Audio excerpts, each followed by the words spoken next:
বেগম খালেদা জিয়া সহ গ্রেফতারকৃত ছাত্র নেতৃবৃন্দ সহ সকল গত 1 মাসে যারা গ্রেফতার হয়েছেন অতি দ্রুত তাদের মুক্তির ব্যবস্থা করবেন এবং বিশেষভাবে হয়তো আবার এখন এই মুহূর্তে জনস্বার্থে সশস্ত্র বাহিনী মাঠে থাকবে, কোনো উদ্যোগ নিতে হলে সেটা নিবে এবং বিশেষভাবে আইন শৃঙ্খলা রক্ষা করার প্রতি দেশ বা আমরা সকলে যেন সকলে সম্মিলিতভাবে কাজ করি, সকল রাজনৈতিক দল এবং বিশেষ করে ছাত্র জনতা সহ আমরা সকলে একসাথে কাজ করব। পুলিশ এবং পুলিশের বিভিন্ন জায়গায় আইন শৃঙ্খলা রক্ষাকারী বাহিনীর উপর হামলা হচ্ছে, সে বিষয়গুলোকে আমরা জাতিকে এবং আমাদের নেতাকর্মী আলেম সমাজ সকলে যেন তাদের পাশে দাঁড়ায়।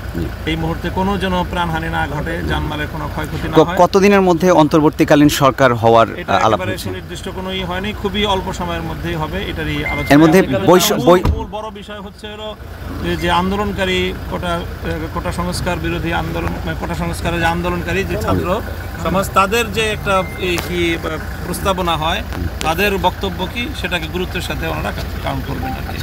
বৈষম্য বিরোধী আন্দোলনের পক্ষ থেকে প্রস্তাব কাদের দেওয়া হয়েছে বা এখনো পর্যন্ত এরকম কোনো সুনির্দিষ্ট কোনো প্রস্তাব নিয়ে আলোচনা আসেনি।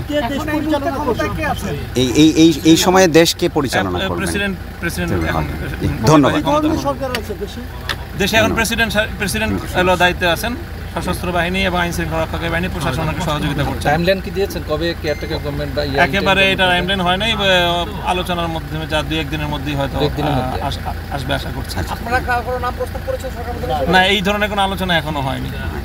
আমরা আশা করছি যে ইনশাআল্লাহ সকল মহলের মানে ইসলামী অঙ্গন সহ সকল অঙ্গনেরই একটা প্রতিনিধি থাকবে। কত সদস্য বিশিষ্ট হবে এই ধরনের কোনো আলোচনা হয় না। না, কতদিন থাকবে সেটারও খুব স্বল্প সময়ই থাকবে এবং আলোচনা হয়েছে, সেটারও কোনো আলোচনা নির্ধারিত হয়নি। না, সংসদ ভেঙে দিবেন, এখনো ভাঙেনি, ভেঙে দেওয়ার ঘোষণা দিবেন।